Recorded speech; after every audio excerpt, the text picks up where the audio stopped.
We often use the same words to describe change, but small differences can completely change the meaning. Welcome! Today we're exploring words related to cutting, shaping, and refining, whether it's objects, ideas, or plans. Some of these words are similar, but their meanings and usage are different. Let's listen as Liam, Aisha, and Ethan discuss them with real-world examples. Prune versus Whittle. I was pruning the trees in my backyard this morning. Some branches were growing wild, so I had to cut them back to keep the tree healthy. That's a great use of prune. It means cutting away unnecessary parts to improve growth, usually for plants. But we also use it metaphorically. For example, an editor might prune unnecessary words from an article to make it clearer. Good point. Now, whittle is a little different. It means to shave off small pieces, usually from wood, like when kids whittle sticks into sharp points with a pocket knife. Right, and you can also whittle things down figuratively. For example, I had a long to-do list, but I whittled it down to the most important tasks. Prune is about cutting back to improve something, while whittle is about gradually reducing size, often by carving or refining. Now, let's move on to words related to shaping things. Hew versus chisel. I saw a documentary about how ancient builders hewed giant stones to build temples. They used crude tools to shape massive blocks. Yes, hew literally means to cut something with force, like an axe or a chisel. But when we say hew to, it takes on a different meaning. It means to stick closely to something, like a rule or principle. Ah, so when politicians hew to a strict policy, they aren't cutting anything. They're just following the policy without deviation.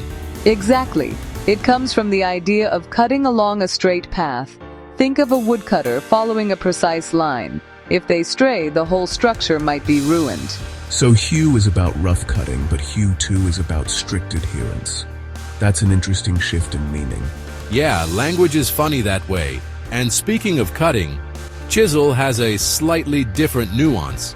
It means shaping something carefully. Like an artist chiseling a sculpture?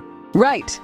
And figuratively, you can say, she chiseled away at her novel, meaning she refined and shaped it little by little. Hew is rough, forceful cutting. Hew to is to strictly follow or adhere to something, while chisel is precise and detailed shaping.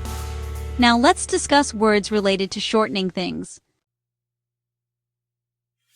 Truncate versus curtail.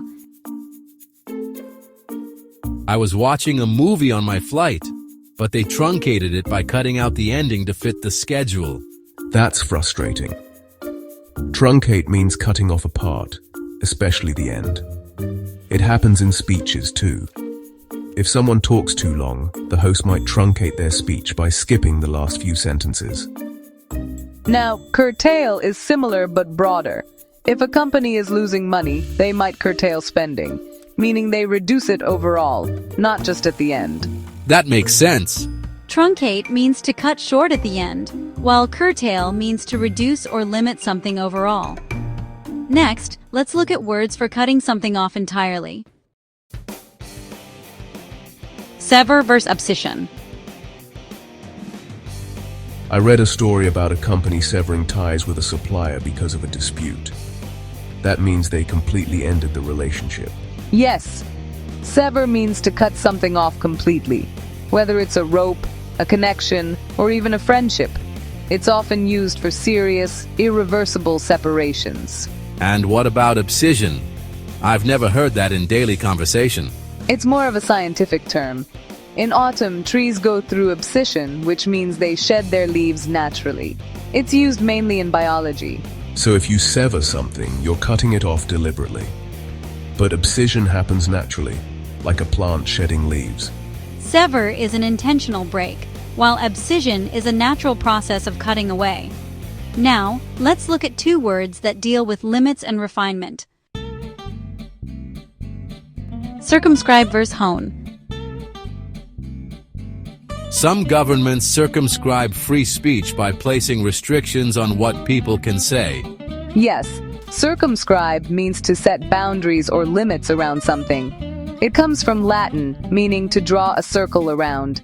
You often hear it in legal or social contexts, like how strict laws circumscribe personal freedoms, or how a school might circumscribe the use of mobile phones.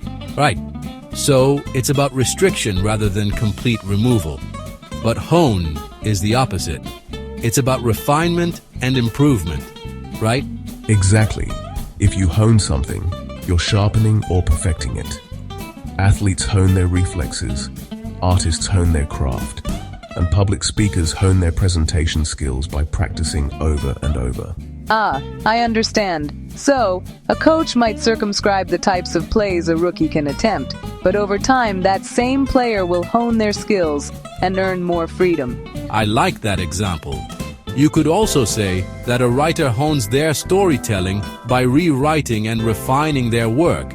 But if they work for a strict publication, their editor might circumscribe what topics they can write about. Circumscribe is like drawing a box around something to keep it controlled, while hone is about making something sharper and more effective. Now let's put your knowledge to the test. Can you use truncate, sever, or hone in a sentence? Type it in the comments below and try saying it out loud. Here's an example. I had to sever my social media use to focus on studying. Give it a go.